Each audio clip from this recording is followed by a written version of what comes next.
Hello, everyone. Welcome to another discussion of the SF Masterworks reading group. This is the anniversary episode. We will be talking about Earth Abides. Well, technically, last month was the anniversary episode because we did two for Cities in Flight, but this is the 12th book, so we will count this as the anniversary. Earth Abides by George R Stewart.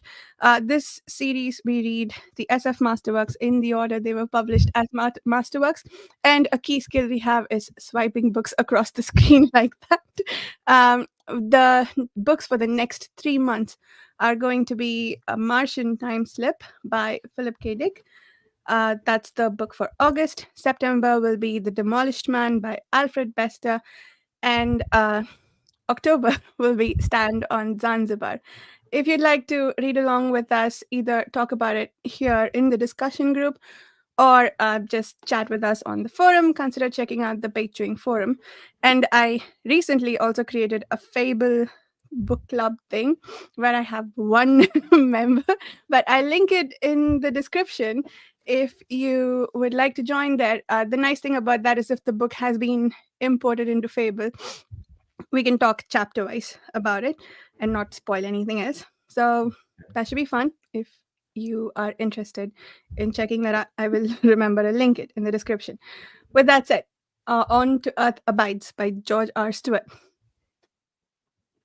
Initial. Just so you know, Mhm. I'm Jared at the Fancy Oh. Thinking YouTube channel. Thank you, Jared. I forgot to do intros. I sometimes do that. Jared. And and also on Speculative Speculation podcast and other fine podcasts related to pagestream.com. Chris. Nice. This is what happens when you only finished reading about 5 minutes ago. 15 minutes ago, I'll have 15 you know. minutes, yeah. Okay, my mistake. My name is Chris Fuller from the Chronicle of Chris YouTube channel, also part of Speculative Speculations and part of the Page Tune forums. Indeed, Susanna. Hello, my name is Susanna Imaginario. I'm the author of Timelessness, and I run the Den of the Weird YouTube channel. And I also spend a lot of time page chewing forums. I'm Varsha, and I forget to let the group introduce themselves. As powers go into your heads, this evil overlord thing is really starting to grow legs. My minions don't even get to talk. I don't know. Well, you get to talk, you just don't get to tell us your names. Identity. Well, they are right there. I think and anyone watching, they would catch up. But yeah. That's Yes. right. And you have Be the nice fine. little Go on. banner underneath too. Just kidding. We are identified. No Mm. problem. That's true. So, I think, do we want to start with what high-level opinions of the book, or should we talk about that at the end? Yeah. Okay. No, I really enjoyed my time with this book. I was a little hesitant going in because I realized it was a post-apocalyptic book, and I was like, okay, another one of those. But as I was reading along, this one was a little different, and it was just strange to me that this is a post-apocalyptic book that's the nicest post-apocalypse I've ever encountered. It's it's kind of idyllic in a certain way when the character settles into a routine in this town-like setting and gets a little family tribe around them, and they survive the best way they can, given what they're left with from the the society that was. And I really loved all the themes that he delved into. I loved all the little philosophy and the little intersperses of like just poetic writing in between each of those sections in the chapters and stuff like that. And it was it ended up being it was like this. There's no science. I wouldn't call this like science fiction. It's speculative about what would happen if the humans went away, but but it's more just a tale of these people, this guy, Isherwood, um, and his means of how he survived this situation, and the people he gathered around him to survive with him, and it went through. I love how it was broken into three parts, with young, middle age, and then elder. Um, towards the end, and I like how the poetry and the philosophy kind of tied into those eras of his life, and I just thought it was so well put together in that manner, and I really really enjoyed it. Nice. Who wants to go next? Susanna, maybe? Well, I was very impressed with this one. I was not expecting it to be, well, this or so good. It really hit me. In the beginning, I wasn't so sure. I was kind of intrigued because this is, the most civilized post-apocalyptic scenario. I think it's so different from the usual post-apocalyptic stuff, but it went almost the other end because I was expecting more violence and struggle. So I thought, oh, this doesn't seem like it's going anywhere. And but glad that I continued, because then, yeah, it because it wasn't going anywhere. I saw it as something very bleak, this steady decline, just losing this, not humanity itself or society, but just what we understand as civilization, just being not destroyed but replaced. It's really about a reset, that it wasn't immediate. Yes, of course, there was it was a virus or something. Yeah, it was a virus pandemic, but ugly word now. But it looked like they were rebuilding the civilization, but no, because of course it doesn't work like that. And it was a very well thought of book. That's most apocalyptic, post-apocalyptic. They don't explore that side, that how hard it is to rebuild the civilization, especially when you only have a very small group of people or just little tribes here and there, and just to see the decline, the decay, the loss of knowledge, of technology, of just, yeah, the last bit, I was almost in tears. I was just, it destroyed me for a whole afternoon.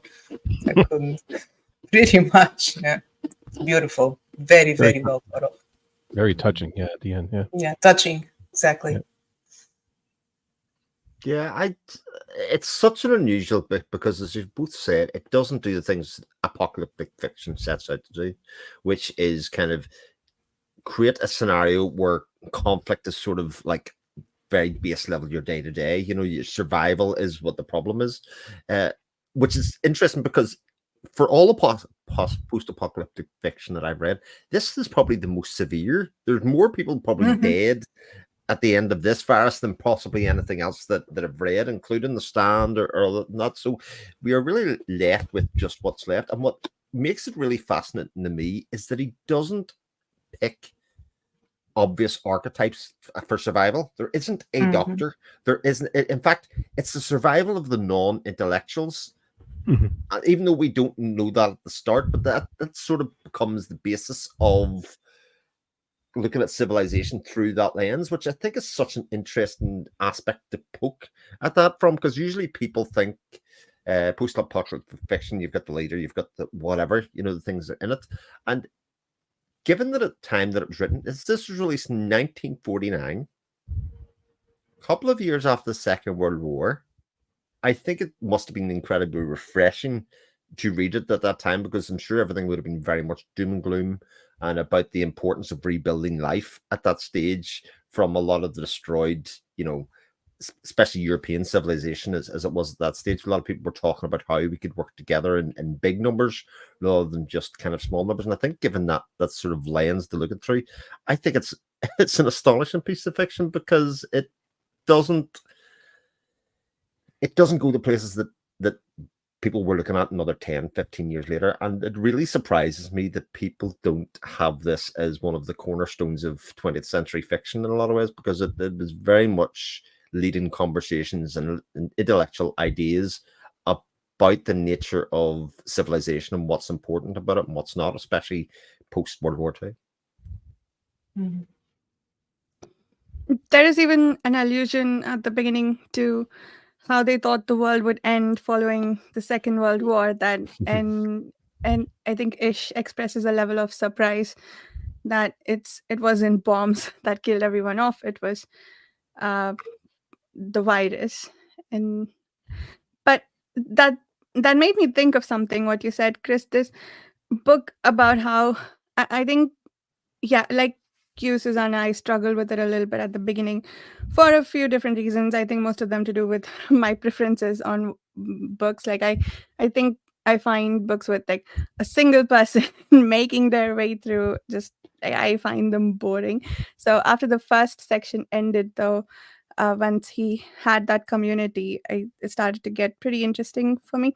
But yeah, the note it sort of ends on is that like Ish struggles through the whole book, or like his life pretty much, um trying to rebuild civilization, failing at it, and then finally he comes to the conclusion that he didn't need to worry all that much, and the people will take care of themselves, and even if they don't, Earth will abide, and that's great. So do you think in the form of like this post-apocalyptic novel that wasn't necessarily about the wars, but about everything ending a different way, it was still a note of hope that even if everything goes to hell with another war or whatever, that people can still rebuild from the pieces in some form or another? Mhm. Yeah, I think so on a certain level. Because what he did was quite subtle, actually. Because you follow Ish through the whole book, and Ish is attempting the whole time. He tries to start a school. He tries to bring all these things that he knows. And he's not an intellectual per se, but he is an intellectual compared to everybody else around them. Um, in the fact that he can actually go to a library and read books. and um, the and he tries to bring those things with him, and he comes to that realization that he's the last American, and and that feeds into his efforts and his frustrations about not really getting through what he immediately thinks he wants to get through. But the wonderful thing about it is he comes to the realization that his civilization and his uh, um, teachings came through in a way that was different than what he intended, but they did generate something, and they generated this new means of society, and it was just so subtle how he pulled it off slowly and inevitably throughout the whole novel, and and I love it how it wasn't just like, "Oh, and here's the change, boom, and now society is different." It was so gradual, and and and there was that touch of mythology that underlined everything that Ish was about, and how he became a mythological figure to the younger generations uh, that came about, and and I just loved how he did it because it wasn't like you are now a god, it was just so it's so beautifully done. It was so gradual and so wonderful how he did it, and that was, I think, the hope that came out in the end. When he was an elder and he was seeing things. He couldn't do much anymore, but he was seeing things with a bit clearer view than what he did before, and had periods of muddleness and stuff like that. But the contrast between that muddleness and that clear view and what he was seeing from his people, and it was all from his viewpoint, so you only getting snippets of what the other people were thinking, or you know, just just so well done. But that was the hope, I think, that he realized that he accomplished what he set out to do, just not how he thought he was going to accomplish it. And I thought that was just the wonderful part about it. Mhm.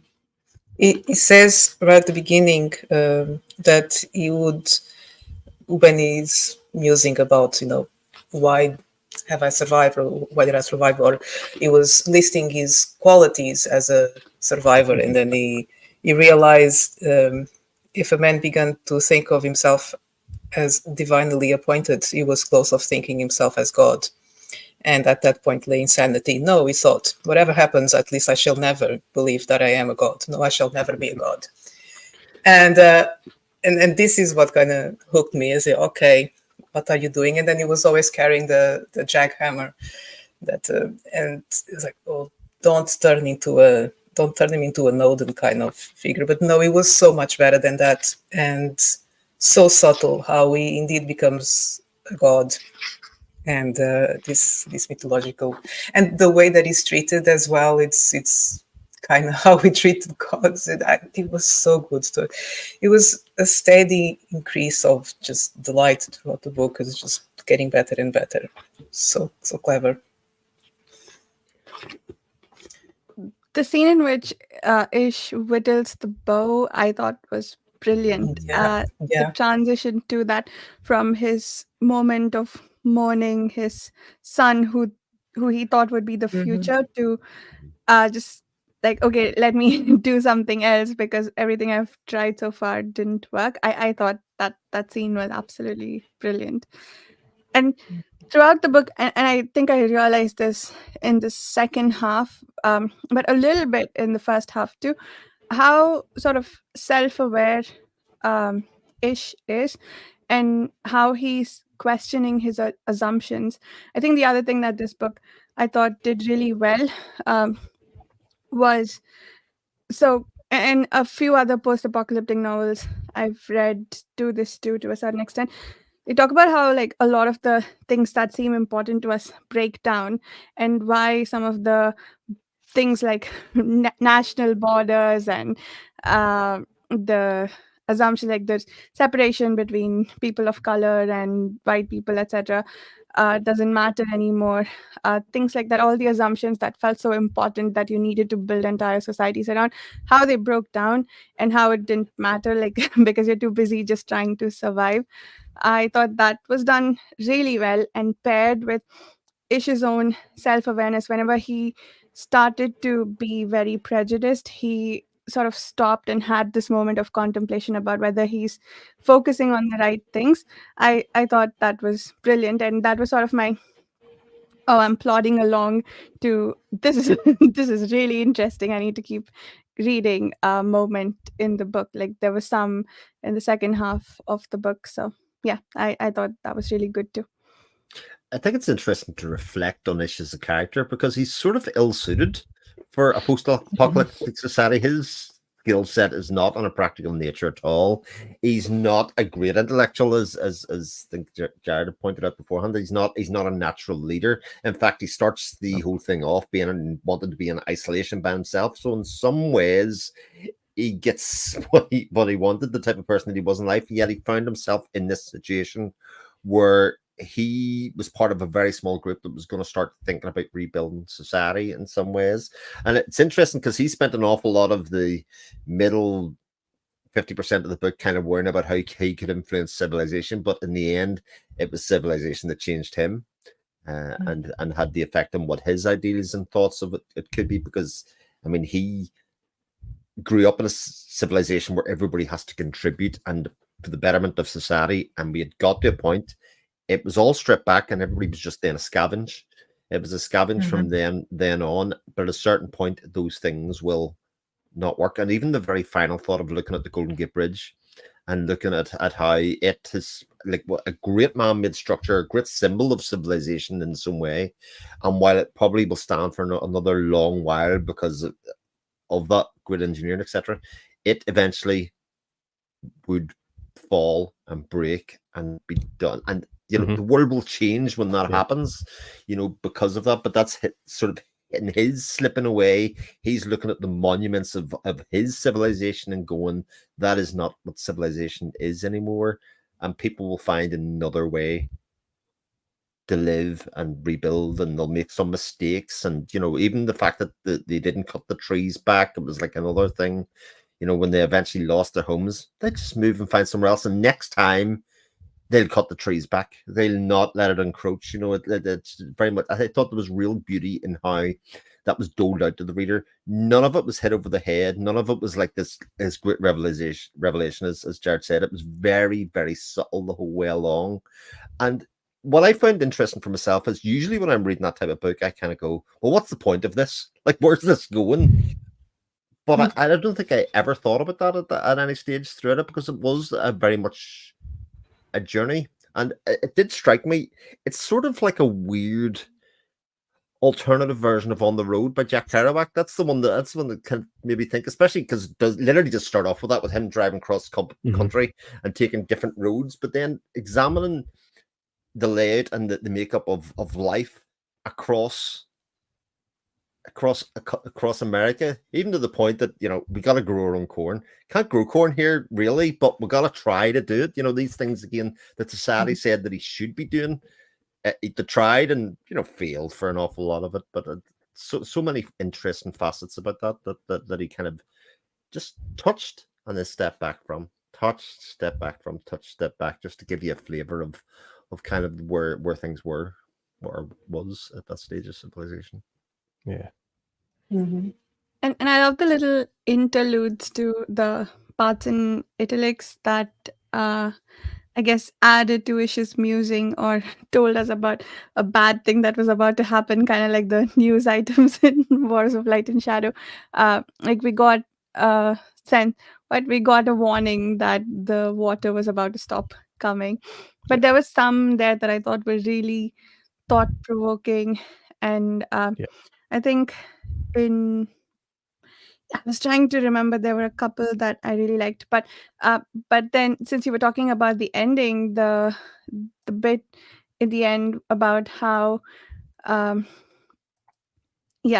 he fixed his eyes on the distant hills. He had tried very hard. He had struggled. He had looked to the past and to the future. What did it matter? What had he accomplished? And now certainly it made no difference. He would rest and he would return to the hills. And they, in comparison, at least with the passing of man's generations, remained without changing. So, I mean, essentially, I think he's making the point in this paragraph. I couldn't find the exact line, but that the bridge will collapse, but the mountains and the bay remains unchanging. And if you track civilization through those rather than the things that man has built, nothing would have changed over the period of time that matters. And he also had a really sobering thought towards the end, where it's like everybody who was alive at the time of the great disaster, as they kept calling it, would have now been dead. So what did it matter, like trying to keep their things alive? So yeah, it came repeatedly, and like you all pointed out, it was very subtle, Ish's musings and how he grew or changed his ideas and how willing he was to do that. I think I found that really appealing for him as a character. Yeah. Right out You're the muted, right. Chris. Oh, Chris. Sorry, one thing I found really interesting about the writing was actually the writing of the M character, the mother character. I think again, 1949, his writing of a female character there, and the kind of, even from Ish's point of view, as they get older, actually realizing how important that person was to the entire civilization. It wasn't, even though he was, I am now a god in some ways, he also realized that he wasn't the thing that was holding that civilization together. It was her. and her non-judgmental state. And even when things were going well, what happened when things weren't going so well with, the way she reacted. I just think it was such a very,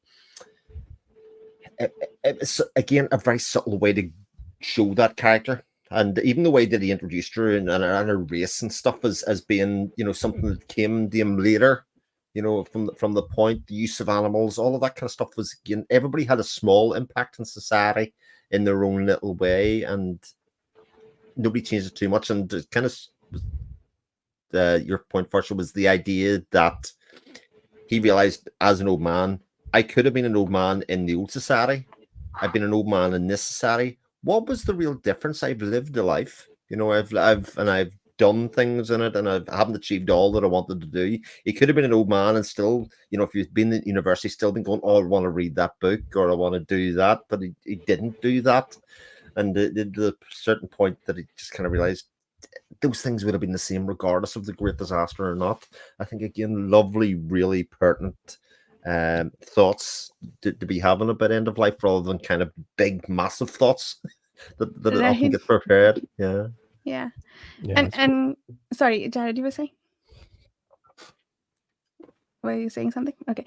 And I loved how they reframed, like sometimes the things that we think about, how they reframe that throughout the book, again in like very subtle ways, like the conversation with M, where he was talking about how he wanted to rebuild civilization because they are basically scavengers now and food will run out. And she pointed out that as a society before humans were essentially scavenging from nature, and those would have run out too at some point. So the reframing like that, I really appreciated throughout. And yeah, I think again it was just like really brilliant how that was pointed out. Yeah, and it tied into that great theme of inevitability that was running throughout the whole book. Even at the beginning, when he goes to Las Vegas and he sees the lights still going and flashing, and he sees some of them starting to dim a little bit, and he mentions that everything is inevitable to decay and to gradually breaking down, and that also was his thoughts on society and people, and he and like plants and everything else. He mentioned the fierce weeds now pressed in to destroy the pampered nurslings of man, and like just very poetic lines like that, just to emphasize that kind of point. I thought it was just beautiful, and I like how he kept that theme just running throughout the whole thing, and how he used, like you said, Vasha, how he used the characters around him, around Ish, to help Ish point that stuff out and change his musings on things, and that that tied into this whole theme of inevitability, which is the big thought that came in little doses, and it's just so well done. Yeah. And we were talking earlier about how Ish himself did not want to or plan to be a god, but he himself indulged in quite a bit of mythologizing of his wife as the mother of nations, which Yeah. which I thought was interesting. Like I balked at it, but also I think it makes sense because he's given her the importance, and he sort of doubled down on that. He said it all the way at the beginning when he contemplated growing a family together with her, and then later he repeated it quite a bit after, like, his life was about to be done, or maybe when she was dying, and that was his way, I think, of acknowledging her importance to him and the community. Like, she was, for instance, um this, I guess, I have dual feelings about, but she was the only woman, for instance, who they included in the decision about what happens to Charlie.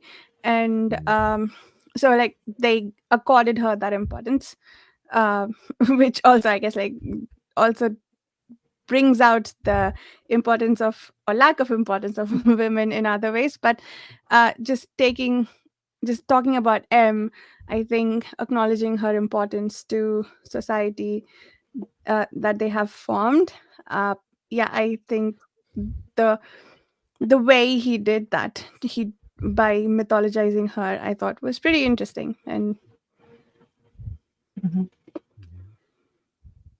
Yeah, how uh, about the importance of that situation with Charlie Mhm. and oh yeah, what Mhm. that meant to their society and how it changed their little society after the fact? That Mhm. was that was so huge, and it was so very poignant, emotional, and so well done. Uh, that I love how it was from his perspective, like the whole book was, uh, but of course you don't see, like, you see the agonizing he went through to decide to write death on that thing, Yeah. and you yeah, you don't know what all the other characters are thinking or agonizing about, and how, like, just the surprise of everybody deciding the same thing. I did not expect that at all, but Mm.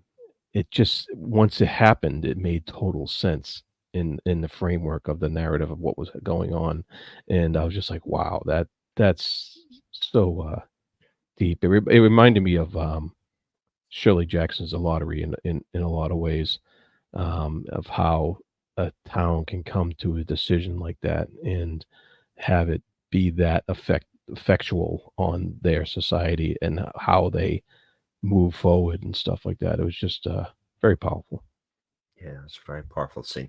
I especially like the fallout of that when the typhoid did hit Mhm. them, and how it would have been almost impossible to stop the feeling that they were being punished, that God was Mhm. actually doing things. I thought that, again, that exploration of that was very interesting for a group and a tribe that had shunned God, that had tried it for a while and tried and says, oh, it's not really for us. But when events of that, again, apocalyptic nature, but they're also, I think, easily explained from a modern society, but it's lived society to say, look, if you don't take care of the spread of disease, there's a reason that we get vaccinated as kids. There's a reason that all those things happen.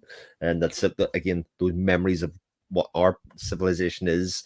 And when you take that away, what it's going to mean for a lot of kids, etc. Again, very, very subtle kind of use of his viewpoint and his lens Mhm. as to the impact of it. I think no more so than when the water does run out, because I think it could probably be assumed that people that will read this book are people that are literary of this way, will be of a sort of intellectual level that we read the book and think Ish is right.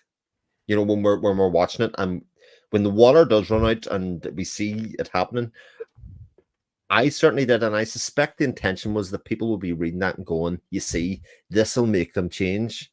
This is the thing that will make them realize that they need to look after all Right. those things. And when that didn't happen, Mhm. and very purposely so from the author's point of view, you're like, right, okay.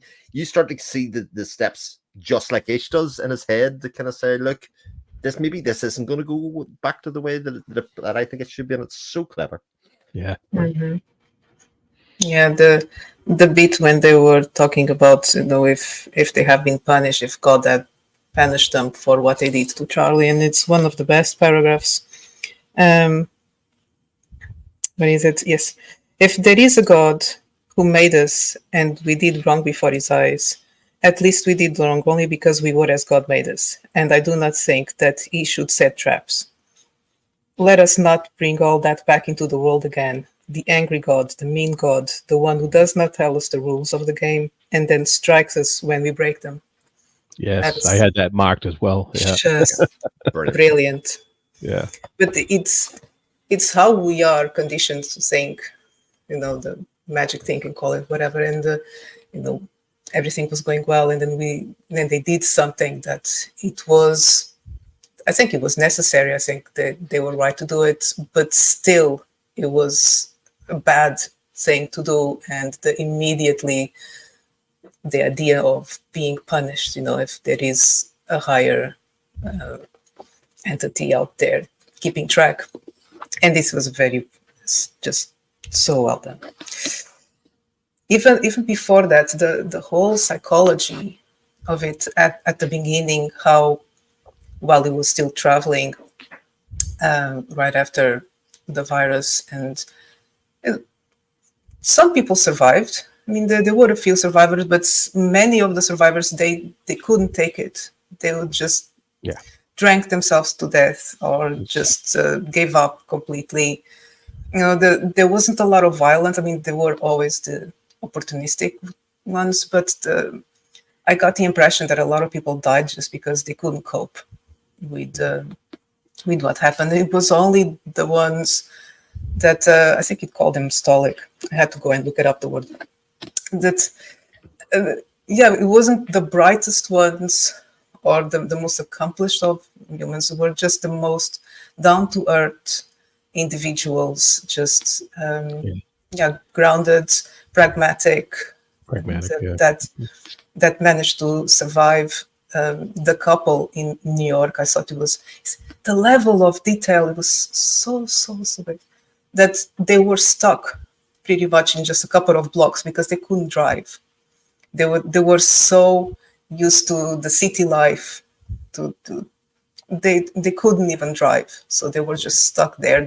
They were doomed pretty much, because as soon as the resources, let's call it, and instead of scavenging, ran out, they were doomed. And so you don't see that in movies, at least not for those reasons, and that's why I thought it was so clever. Yeah, and I love how that trip to New York was kind of what set him on the path, because it was a turning point in, like, this isn't for me, you know. And I love that line in there where it says, he says, Fifth Avenue makes a beautiful corpse. And I thought Yes, I was just like, wow, that's an awesome line. And he takes that idea, and he's like, nope, that's not for me, and I'm going back. And he heads back across America at that point. And I did think it was a little convenient that there weren't a crap load of dead bodies everywhere. Yeah, You I know, guess. I think And So I was I like, have some queries and questions about that, because there's been an enormous pandemic. Grief is not touched on as an emotion until Joey, right? And through the whole thing, he has parents that he's lost. Never really talks about being close to them or otherwise. There are no dead bodies. The signs of death don't get bogged the book down.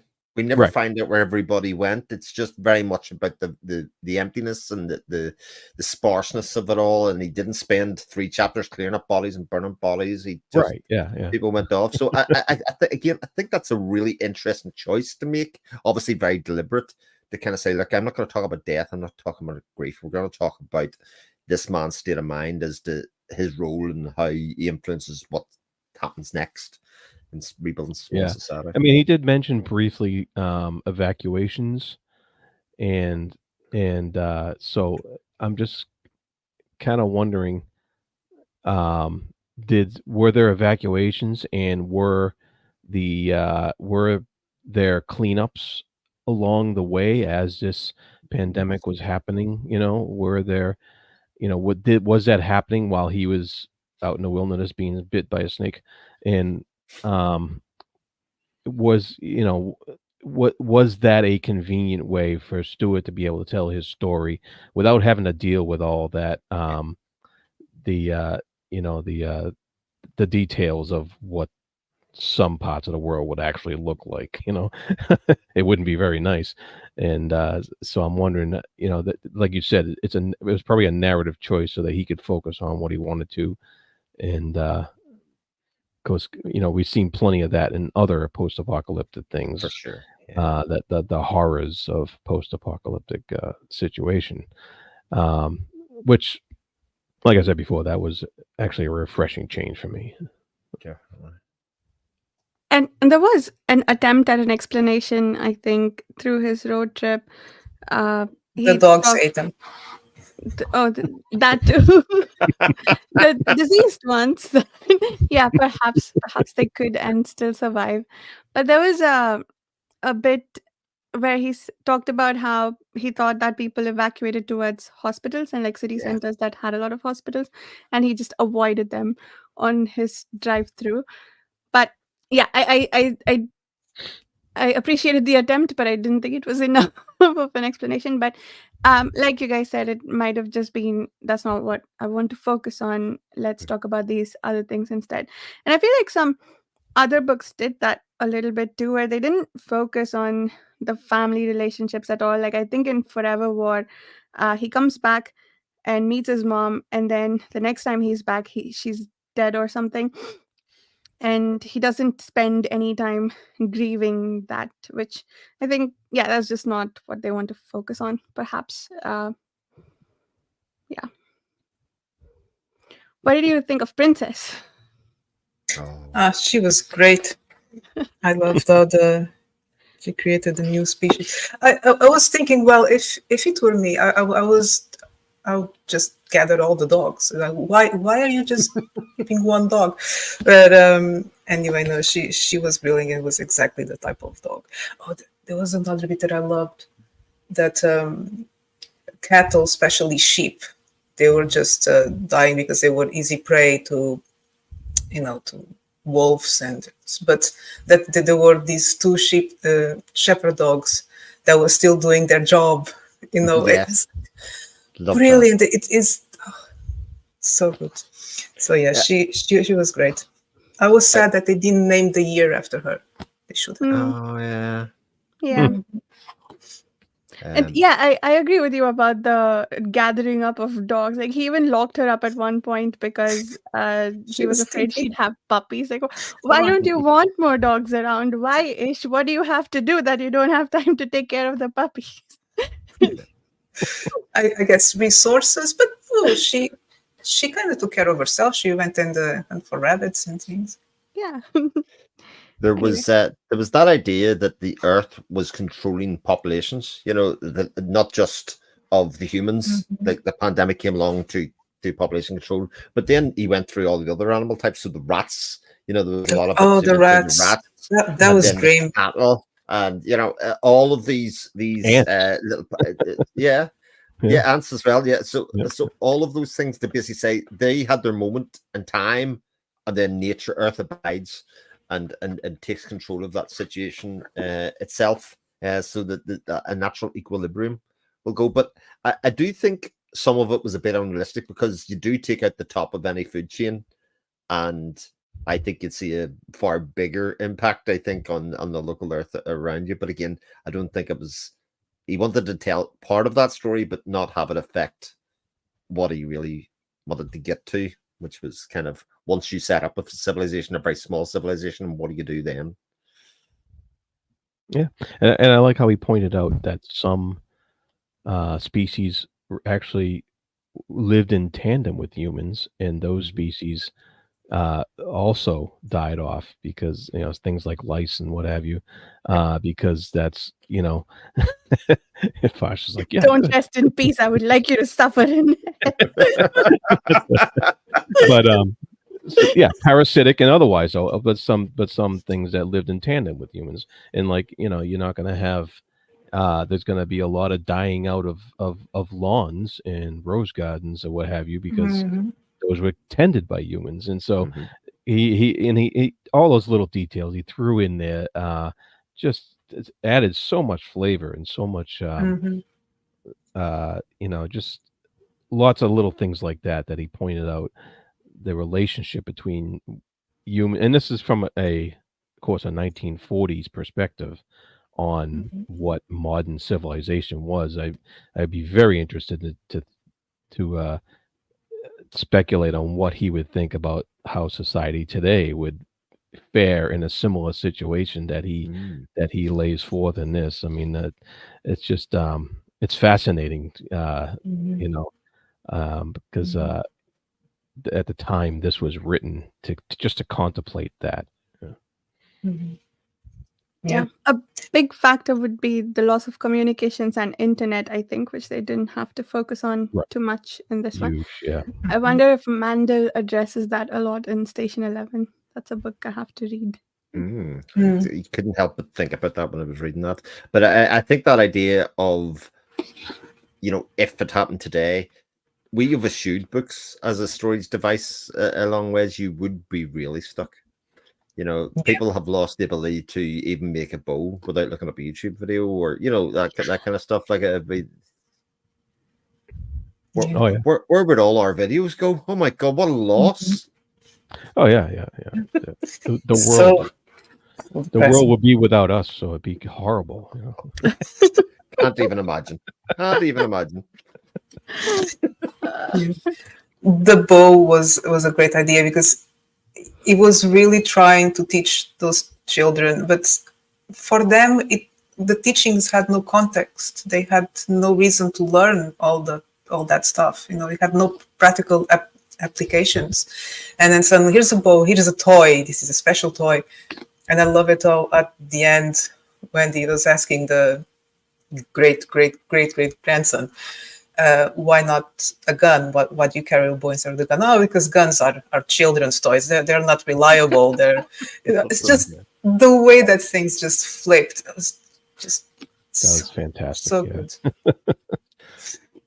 And how good was it with the copper coins and the silver coins? Oh, yeah. Again, another small detail of him going, "What are you talking about? You're absolutely crazy." And then him deciding, Yeah, it doesn't really matter. there's no point. Yeah. I'm really glad that he spelled out what it was that he described with the angel and the hawk and whatnot, because I don't think I've seen those coins, and I didn't realize that he was talking about coins. So that was pretty cool, though, and that they'd never run out of a supply of those. Yeah. So much. Sorry, go ahead. So I was just going to say about young Jack, the great grandson, when he was obviously sent to look after him, Ish was asking him questions, and he would always finish with, "As you well know," Yeah. as if this god divine character that knows. It's almost like Jack thinks that Ish is humoring him by asking him these questions, to kind of see what's happening, and that's just again another such a lovely Oh yeah. lovely touch. I love how they would pinch him to get the answer. They would just ask him for directions. What do we do now? Which way? And he would just leave me alone. Go that way. It's like it was a toy or something. Like how was it? Is it a Buddha that you rub this tummy off? Of? Yeah. They were rubbing the tummy of the Buddha. Yeah. Yeah, they're laughing. They were. They were flicking pinching the him. flicking the little tiki woman on the dashboard of the car. Yeah. Yeah, that's being a god. Yeah, brilliant. So good. I feel like this book sort of filled out the details of a lot of other books that we've read along the way. Kind of with I Am Legend, we saw it, I don't know, months or years even after the pandemic struck. But here we sort of see the immediate aftermath and how this person dealt with it. And I guess it sort of filled out one of the destructions of civilization in the many instances that Olaf Stapledon outlined in Last and First Men. So it was interesting to think about this in the context of other books and how they fit in with each other. And the SF Masterworks edition doesn't have an introduction, but the Kindle edition does, I think, one by Kim Stanley Robinson. And in that, he also compares it to Last and First Men, which was interesting because we read these back to back. Yeah, I think that's really interesting. I was sort of formulating when we come to the end of the first year of doing this, obviously. So many of these books sort of pair up with another one in the first 12. Like, obviously, I Am Legend is the one that screams out of this man in isolation.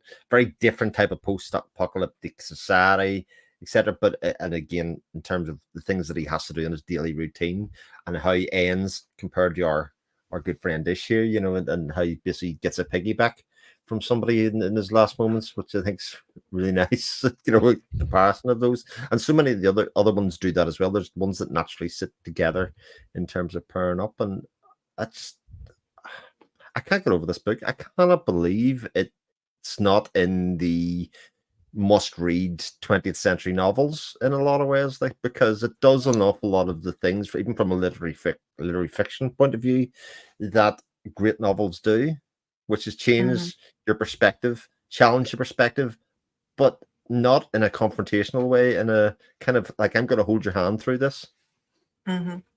Maybe that's why. I mean, one thing that this book does that, like, compared with the previous one, with Last and First Man, which was so generic, when you just look at civilization as a whole, this was so detailed, so Maybe it was specific Susanna, or did I to lose this. connection? No, I can. Am hear. Yeah. So detailed, so specific to this group of individuals, to do just this microcosmos of humanity, and the details of the parasites, the rats, the dog, the what means to be a god, the bow. That's pretty. It's kind of mundane stuff, the day-to-day stuff that they had to deal with. Just the constant struggle with nature. Let's plant this. They couldn't, because they were the other animals, and just insects would just eat everything. It's so hard to people saying, okay, civilization is done as long as we have a garden. We can plant and sustain ourselves. No, you can't. Not that easy. No, it's not that easy. It's the constant struggle, and because it dealt with these day-to-day struggles. I guess it's not so sensational. It's not on the global scale. We don't know what was going on in the rest of the world. Maybe they were fine. I don't know. And maybe that's why it's not sensational enough. It's not violent enough. It's not. It doesn't have cool machines and guns and people killing each other for no reason. When they do, there's a pretty good reason. And it's a shame. It's a far cry from Mad Max. I was thinking Mad Max. I was like, that would be popular, which makes no sense. Yeah. No civilization of any kind will survive. He did mention other tribes at the end of the book, as in one of those little sections that were kind of more omniscient than just Ish's point of view. I was trying to find it. Yeah, I love one of them where he says there's a tribe in the south somewhere raising cotton, and their god was the form of an alligator. They called him Old Satan. That was hilarious. And but he mentions a few other tribes too in that section. That the ones that are very religious. Yeah, and he mentions the different religions they have, and it was pretty cool, and that kind of ties into his little mythological situation, and it's pretty cool. And the way that I guess his tribe was described was that they hunted with bows, and the dogs had an attitude, and it's just beautiful. And the women stood tall because they had a place in society. And life continues somehow, and eventually they would start fighting each other and build bridges again. Build bridges again. Each other again. Yeah. Maybe that's all that is. Oh, one more thing that I loved when Jack was saying that, Americans build this, and then the ones before the Americans build the hills, and it's just like, that's mythology 101. Just perfect. I loved when they came by a mountain lion and then they just passed it by instead of trying to pick a fight with it. And Ish felt this moment of, they didn't exert dominance. And I forget if he concluded that they don't need to, they can just be equals with nature. But I love that the next generation isn't feeling like it needs to dominate. Like, again, like we keep I think subtlety is sort of the theme of today's discussion, because once again, that bit, without harping on it, he just told us that this happened and maybe it's a good thing, right? So, yeah. Apparently, it's going to be a TV series. And Oh, Really? A really? yeah, series? 6 Ah, episodes. I think it's a limited series. Oh, miniseries. Oh. Yeah. Oh, nice. that could be Um, really interesting. and If they remain faithful to the book. yeah. Yeah. And Charlie is on for 6 episodes, like all 6 episodes, apparently, the Charlie character, which Hmm. would be How? interesting, like if they're going to make that the central plot point. Um, Oh, I have a bad feeling already. but this cast list does remind me, Evie, what did you think of her? The- I think that was, Interesting. sorry, go ahead. Yeah. Yeah, I was just gonna say, their treatment of her, I think, is the one part that I think through a modern lens, it's not problematic because I don't. I think they just didn't know what to do with her. You know, I think Yeah. that was the thing. They knew they had to protect her in some way, but they also stopped her living.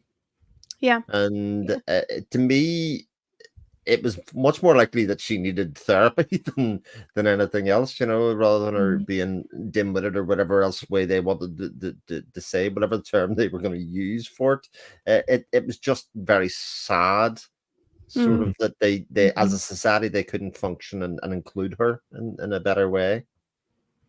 Yeah. Yeah. Yeah, I think they did the best they could with what they had. They didn't have any kind of societal supports, Yeah. and they didn't have, like you said, there's no therapist, there's no occupational therapy or physical therapy or any kind of therapy in that manner, and they didn't treat her harshly. So you know that was a good. They felt they were protecting her, and so you know it's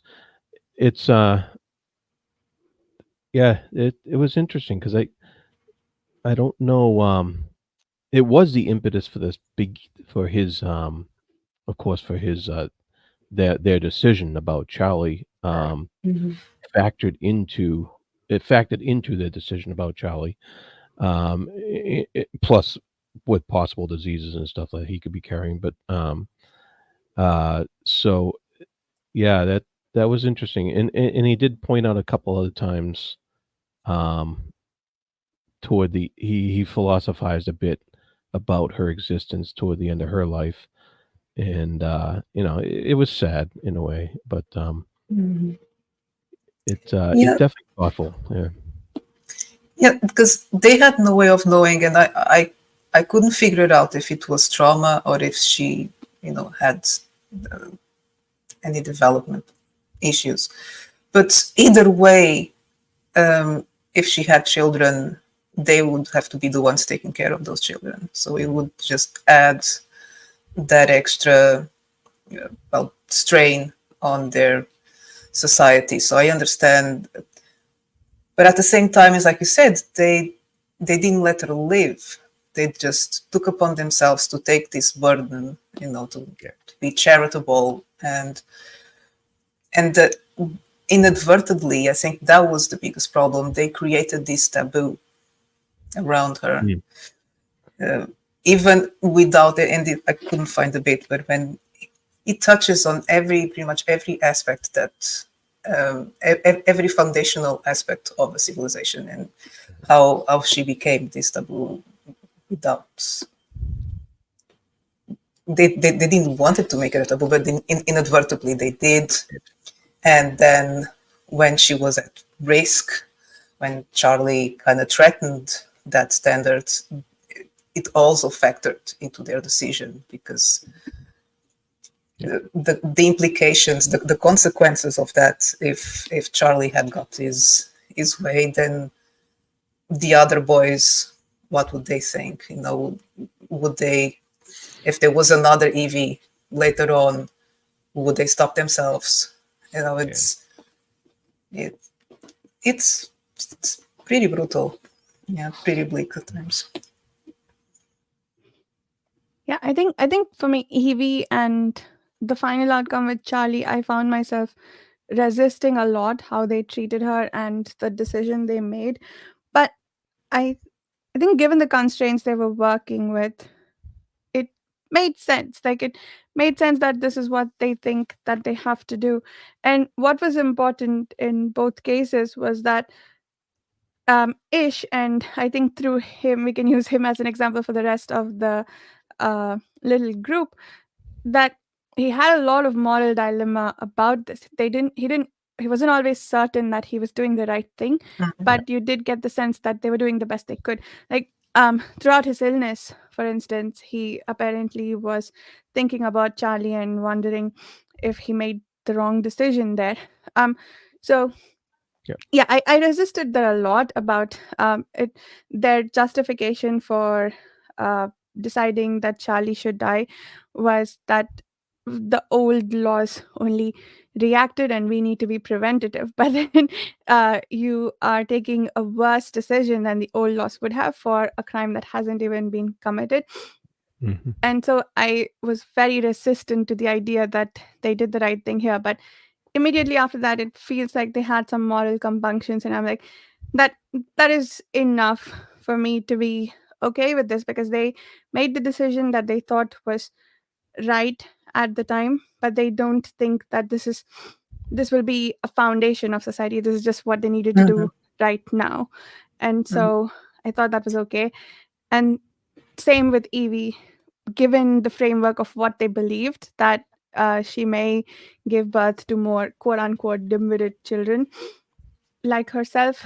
I think sort of made sense that they isolated her, but also, yeah, I like that musing that Ish had about creating taboos unwittingly around Evie and around the library, even. Like maybe if he Mm. hadn't made it a taboo place, Mm.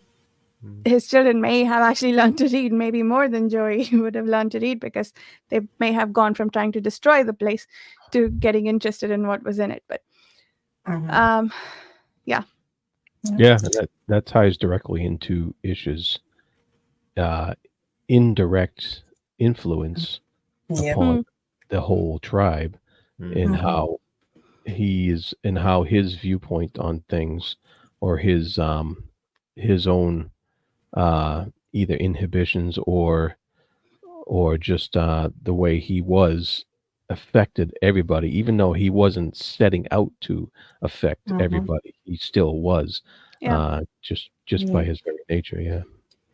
Yeah, it wasn't the decision itself that shaped their society. It was the act of deciding and stick Mm, to the decision. Because when he was voting, it was like, okay, I'll vote this, and it's just one vote amount, it won't make any difference. But then they all thought the same. But and they all said, oh crap, Yeah, yeah. and It wasn't like, but they "Yay, we voted for him." yeah, it No, was really it like, was it was, oh "Oh." crap. But they stick to the decision, and then that was a foundation. And then later on, when the fire happens, and then they have to move, so Jack says, the elders got together and then decided we're going there. I'm really not, I would rather go, someplace else. But if they decided, no, we go. So that was the Yeah, important factor, not the decision itself. yeah. Isn't it interesting how a lot of the deaths happened off screen, so to speak? mm, Yeah, because it was It, about the life, not the yeah. death. Yep. Yeah. So, like, even like some of them impactful and some of them just kind of skirted over. So, obviously, the decision about killing Charlie was much more interesting than the actual act of it. Mhm. But you obviously had the death of Joey that I think you could feel coming. As I read through each line of the sentence, it was like, Joey's dead, Joey's dead, Joey's dead. Because they'd sort of, again, they'd done some foreshadowing with it, with them being so weak, with them not being Mhm. physically strong, etc. That was all in there. But especially the death of M at the end, and that it kind of, in a way, it showed that he wasn't really there either. He was drifting away at that stage. He was not even looking after the day-to-day running of society. There were other kids, there were his own kids, the rest of the family were doing it at that stage, and then just sort of looking out for him at that stage and letting him exist, saving him from fires and whatnot. Mhm. yeah. And this was another idea that I resisted a little bit, that the only reason he seemed to care, and I think that is what's coming out because that's what the author chose to focus on.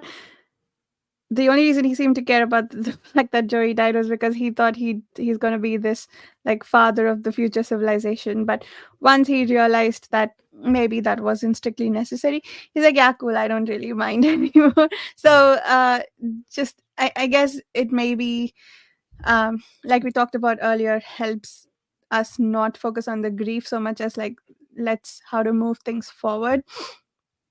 But Mhm. yeah, I didn't fully like his lack of relationship with his children other than Mm. with Joey. Yeah. Well, that, again, I think that's quite interesting because I think in the way that their society functions, childbearing was a way to grow the population. It was not necessarily born out of love in the way Mm, that our classic society Mhm. is, and that actually once somebody was born, they become part of the tribe rather than yours. You know, Mhm. there mm, it didn't seem like anybody had kind of the same. You know, you protect your kids and keep them away and keep them from everything else that we Mhm. would normally do in our society. So I think that was again a very Mhm. purposeful choice. And to take it through to the end stage and say this is what it would have meant as a parent, that you wouldn't have maybe Mhm. felt as close as you normally would. Mhm. mm. Yeah. Yeah, Yep. they definitely didn't treat their children the way we would treat now. And at first, I thought like in M's case, because she had two children already and she lost them, and she still made the decision to have more children. Mhm. I think maybe I kind of interpreted that from her point, from her part. It was like I had these children that I loved and that I tried to raise, and now they're gone. So I'm having children now, so that for the sake of the group, for humanity, because life must go on. I thought I had the impression that that part of her life she had kind of put away, and it was just and ish everything just kind of happened to him. You know, we talk about insta love, which in this case it made sense. I remember there was no one else. Fortunately, they got along, but Yeah. would he ever have chosen her otherwise? Probably not. She was 10 years older. You know, if nothing else, probably not. And they still made it work because, well, there was no other options. There was no Yeah. distractions. Yeah. That was a love that grew in time and it grew Yeah. stronger over time. Hmm. And that was a very interesting you know, circumstance that evolved into. And and I loved it how he went through the relationship with Joey Hmm. all along the way because you know, like Chris said, that there was a lot of foreshadowing about what was going to happen to Joey, but at the same time, there was also that denial of foreshadowing by Ish Yeah, himself, that's true. and Ish was, you know, that was kind of the old world viewpoint. His attitude towards Joey was the old world viewpoint because Joey was the great hope that was going to be the intellectual, that was going to be the next leader of the tribe and stuff like that, but it didn't fit with what was actually happening with the tribe. Hmm. And um, I just love how that relationship developed, and he placed his own false hope on what that was going to be, rather than what it actually was. And it was just so, it's just so interesting how he was able to, how Stewart was able to give us all that through Ish's viewpoint, and yet still point out that Ish wasn't thinking the same way that the Hmm. rest of the tribe was thinking, even Yeah, though it's through his viewpoint. And I that's yeah, just brilliant, I think. Yes, very, very well done. well, we'll talk about the names. So the names are interesting. So Ish Ish, I, means German. in Hebrew it means God or divine. Oh, as well. Hmm. Ezra in Hebrew means helper. Oh. Oh, you did your research. Tell us more. And Yeah. and M sort of seems this thing, but one of the ones that in English is like a universal woman kind of thing is what M it means Hmm. or stands for. That's about as far as I went because I thought that's maybe if I look up Charlie it'll be devil, but I don't think so. Charlie bit my finger. Charlie bit my finger again. Apologies, I am wrong. Ich is not. It's with a C in German. So just Ich, yeah, my bad. Just sounds the same. Yeah. Well, it really was Isherwood anyway, so yeah, it's just shortened down to Ish. But yeah, I think again, nothing done by accident very much in the setting up of this book, and I think this is the only, like, even though as Jared Rich said, it's not really much of a science fiction book at all. It's a speculative book about a possible future. I think this was the only one that he wrote in that style, which I think is quite interesting. Oh, Stewart, you mean?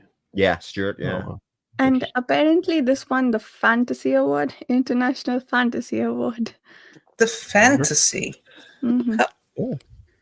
It won the first International Fantasy Award, according to Uncle Wikipedia. There you go. But that was before they separated fantasy from science It fiction. might have been, yeah. Perhaps, yeah. Yeah. Mm-hmm. It was the first one too. Yeah. Any other thoughts about the book before I should read forget it to if do you haven't. outros? Go read it. Go read it.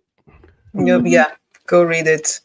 Yes. This is gonna stay on this side on our shelf. Yeah. Not the Not guest one in the shelf. guest room. Not the guest shelf. Yeah. The guest I- might think I have terrible taste in books, but that's Yeah. How many of the Masterworks are in the guest shelf or in your own shelf? I think on my shelf I only have 3. I Am Legend. Citizen Life. No, that's Forever War, I Am Legend, Lord of Light, and now this one. Yeah. Nice. 4 out of 12 is pretty good. Oh, it's not bad. Yeah. Yeah. That's pretty good. Cool. So, outros, Susanna. You can find me on my channel, Den of the Weirds, on Twitter, X. I'm still there as Chronodendron, and on the Page Chewing forums. Chris. Go for me. My name is Chris Mohan. You can find me on the Chronicle of Chris YouTube channel. You can find me in the Speculative Speculations podcast. You can find me in the Page Turn forums occasionally there as well. Jared. And you can find me at the Fantasy Thinker YouTube channel and on plenty of page chewing podcasts related subjects. And you can find me on the YouTube channel Reading by the Rainy Mountain, the Speculative Speculations podcast, and Haunting the Page Chewing forums. We will be back next month with Martian Time Slip by Philip K. Dick. See you then. Thank you so much for listening. Bye.